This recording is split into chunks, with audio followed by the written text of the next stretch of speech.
Hello, welcome. This is going to be a whatever wants to come out reading. Let's see. The beloved at the bottom of the deck. Radical acceptance with flow. Flowing with the ups and downs with someone that you love, perhaps. Overflow, overwhelm, and plenty. Mindful. Group think. Group overthink, I was hearing. Maybe the beloved doesn't have to be an individual. It can be something that you love, a hobby or circumstance or something else, and it's affecting many people. Flow now has come with the serpent. 46 is a 10. Closing out a cycle, shedding the skin, coming into greater wisdom with flow and accuracy. Vision Quest is popping out now with flow. So this is automatically redirecting you possibly into greater flow with your gifts, and it's divine timing that is allowing you to activate some type of vision that you've held. It's a long-standing vision from what I'm understanding here. Sky Dancer Surrender. Okay. All right, let's stop there. And let's pull a couple off the top here. Ooh, Dream Thief, refusal of the call. Might be some indulgence, some blockage from within the group, different individuals, or addictions, patterns standing in the way. In the hand, the universe is your partner. That's 13 and 31. So this may seem like some type of insurmountable obstacle or something that you don't feel that you have what it takes to overcome something here. And so part of you is not showing up to try. Please don't take that as an insult. I'm sure we're all trying with what we're facing, but there's a procrastination, a delay, or a different approach that's coming into being, and the universe is showing us our capacity and our ability to change the flow of what's going on. Root Girl, the disowned self. Yes, this is perhaps... Oh, and 46. We saw the 46 card. That was the 10. The serpent card was the 46. This is always an interesting card. It shows me a very highly sensitive, highly attuned child that is dealing with a lot of suffering and power and control dynamics, lack of love, scarcity, specifically scarcity in the early home. But these are activations. The outside would look in and say that these limitations would create a specific outcome, but there's something being overcome here. The corn. The corn is a weird card to me. It's all these weird images and ghoulish figures are kind of impish in the corn themselves. It's like, if you've ever been by a cornfield, there's all of this... the corn becomes very tall and very dense, and you can't see through it. And when the wind blows through, all of the little blades rustling against each other, it sounds like movement. It sounds like breath. It sounds like something's in there. And this is also a 10. So there's some type of congested or dense circumstance or situation, or even some type of mental clutter that's going on here. And ultimately, corn, if it's properly tended, creates a lot of abundance, a lot of nourishment here. It can be a fuel. There's a lot to be had from the corn, but it's almost like the gifts lying in the shadows, dormant. Beauty way with the dragonfly rising up from the lotus. So this one more, deep quiet meditation and stillness, this faceless entity or being connecting with us from beyond the veil here. So, I mean, it seems that there's something else going on, which I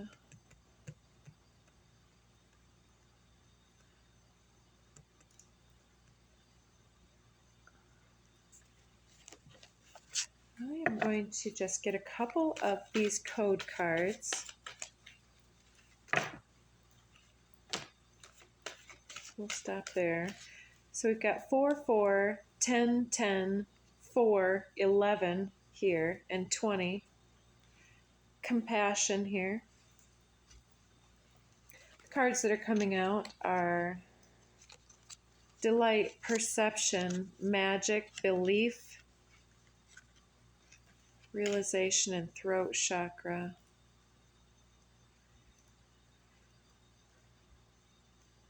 Magical thinking. Magical thinking. Okay. So 2 ways. Refusal of the call with corn and deep quiet and stillness here along this axis, almost at a diagonal here, looking like we need to be careful what we manifest from our magical thinking in the bad sense, like that the past is going to continually represent itself to us again and again. The universe is waking us up here to something else, that instead of the fear of the corn, that there's also this beautiful product that comes from the corn. So the corn might represent the whatever has been seeded and planted from long ago, finally coming to harvest and creating this beautiful crop, this feeling of success and having overcome something, having felt the urge to give up too soon, but pushing through, re-engaging the spiritual gifts that have come to us through this process. And there's something here about this deep quiet meditation and stillness that's allowing us to also recognize that as we have created magical thinking that has brought us more lessons and more pain, and perhaps we've been able to witness our own transgressions some type of a way here, and to then reflect on that, to then recognize that we can create happiness and delight from that. So the realization of the way that we speak to ourselves, the way that we speak to others, recognition of the beliefs and the truths that we hold from as far back as we can remember and further.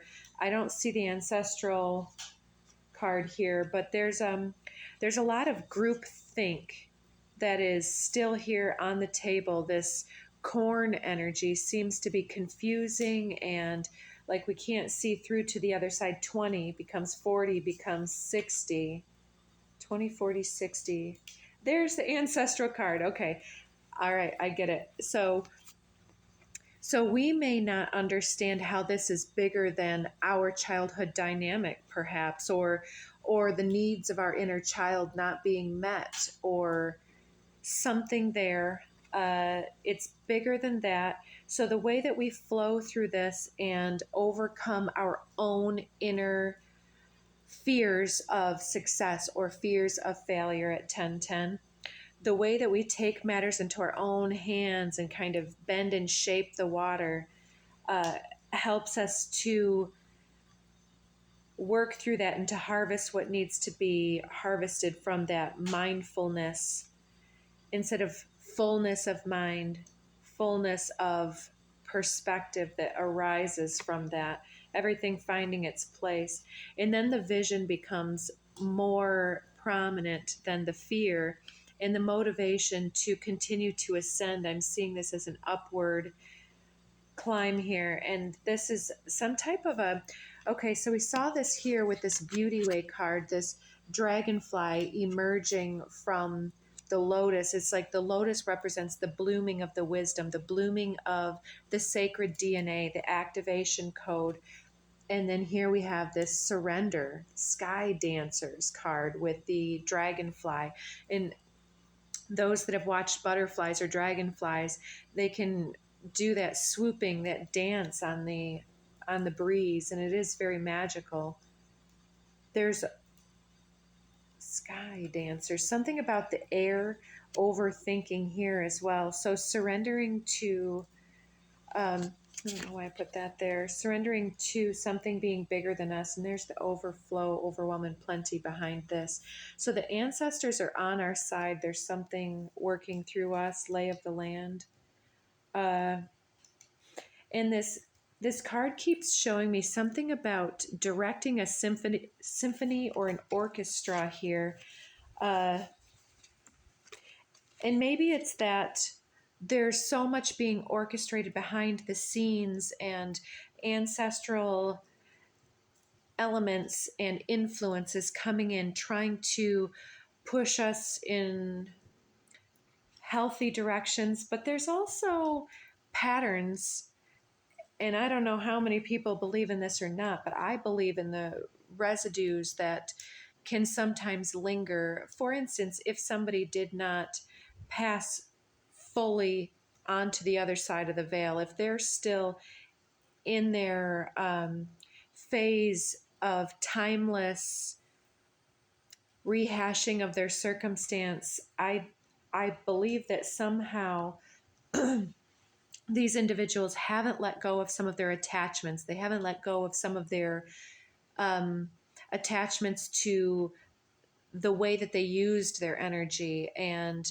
the addictions, and the dream thief energy here. There's still some things tethering them back to this situation, and these influences may also show up. I'm seeing somebody who, a parent has an addictive behavior, or a parent had some type of their own trauma that then the child didn't have the same trauma, but it influences them just the same. And the ability to sort of work through that and surpass some type of personal lesson here helps to create the vision here. And it's like we may have previously felt that we were being funneled or directed or obligated to go and to act and to travel in certain ways, to move in certain manners. But it's almost like now it's our turn to ascend the podium, that coming of age where there's now a new leader. And so although we were at the mercy of some of these influences before, we've come out of the corn and into the clearing, and now there's this newfound ability to direct the flow in our own lives. So even here, it's as though she's doing some type of Tai Chi or something, water bending. I don't know if anybody's seen the Last Airbender Avatar series. There's some type of new ascension. And even in that one, I'm showing myself. Even at the beginning of that one, there's someone on the top of this mountain, the old avatar, doing their various bending. And it's like manipulation on the positive end of things, where we become aware of not only our power and potential, but also of that calling, that heart-based realization that our ability to invoke greater delight in the cosmos and to please the ancestors, to, and I'm hearing some Mulan stuff now from the Disney version where it's like pleasing the ancestors, and you'll bring honor to us all. And maybe we thought that came through following the footsteps of someone else, but now we're recognizing that we are now ascending, and we are now taking the reins in our hands. We're taking the batons, or the torch and the sword, and the rose. There's these differing ideas about how we then take back our power with greater awakening compassion. So yeah, there's a lot of connection. Look at these two cards and how very similar they are. It's like we've been doing so many things right. It's perhaps just one small incremental shift or change or spoken word or recognition or realization. Like, I don't know why all these old school kids things are coming up, but in that David Bowie, The Labyrinth, the Goblin King, the Imp King, is in her dreams. He's trying to create all these barriers and distractions so that she can't get to the call. She can't get to her goal. And in that dreamscape, until we awaken to our power, it's the same. The line that she can never remember, that she's trying so desperately to enact and to do in her imagination, in her play that she's learning lines from, that line that she can never remember is, "You have no power over me." And so then everything gets flipped on its head. And then she recognizes that all of these little orbs are just the little bubbles. There's something about the little bubbles. And maybe it's that all of us are kind of going along our own journey, our own pilgrimage, and we're kind of encapsulated and held in our comfort zone of our own unique bubble until we break out of the bubble. We're surrounded by the clouds. We're surrounded by the misdirection, and deep quiet here, stillness and meditation, is very related to the ability to unlock the magic behind our beliefs. Do we think that we have the power? Do we think that others have the power over us?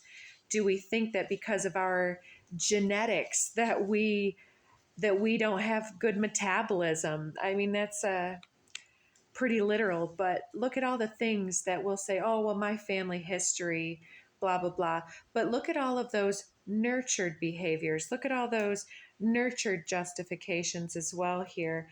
And it's the recognition that there's great beauty here. Maybe that's the thing, is that it's someone or some circumstance in the past has us still linked to that time when there wasn't enough love, there wasn't enough to go around, not enough attention, too much criticism, too much judgment, too much or too little of stuff and things and ideas and other people's judgments about us. Yes, cluttering up our ability to bust through and break through that glass ceiling, to break through the finish line, to take flight. So the perceptions of self are only part of this. The words that we speak to self and others, the way that we allow others to be in their childlike essence or in their seriousness, and um, without it being something that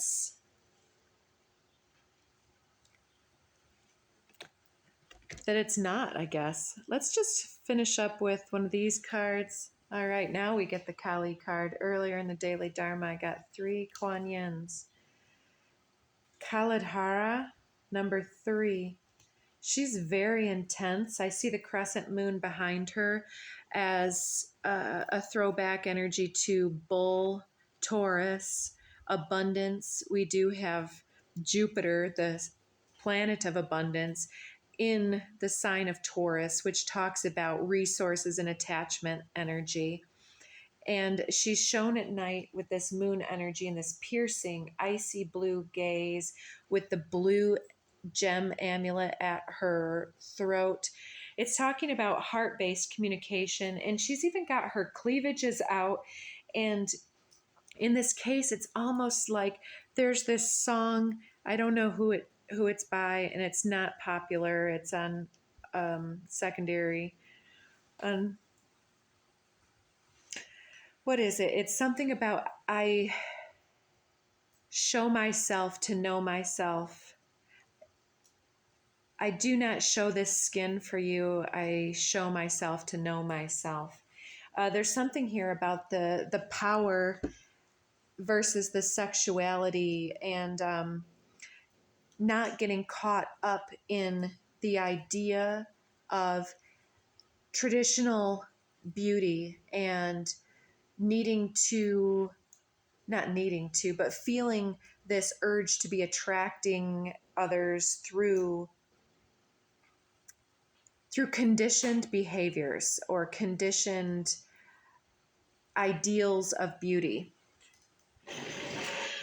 So let me read this because I absolutely love the way that these cards are written. She's number 3.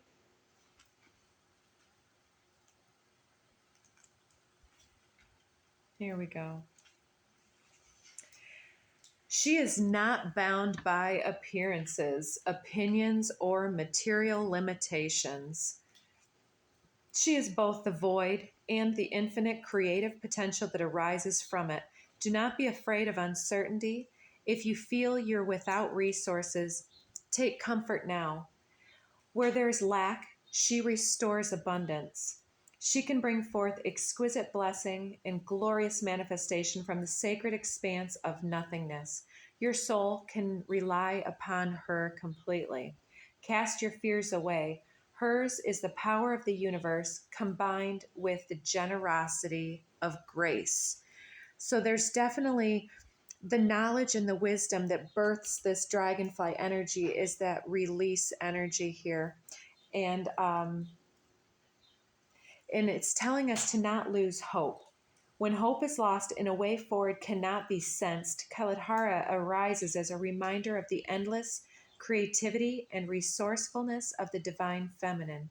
Her love will always find a way. If the way does not yet exist, then it shall be created. If you cannot see or feel how to move from where you are now to where you want to be, Kali's wisdom and grace manifest to provide what is needed at the perfect time. Prepare yourself by regularly connecting to your heart as you remain open to receive inner guidance on how to proceed. Also, take rest and be at peace in your connection with her. If inhibiting or obstructing forces are at work, she knows how to use them so that we grow stronger rather than weaker. And when the time is right, annihilates them, thus ceasing their influence over us and our affairs. I mean, some of these ancestors may have been the oppressors or the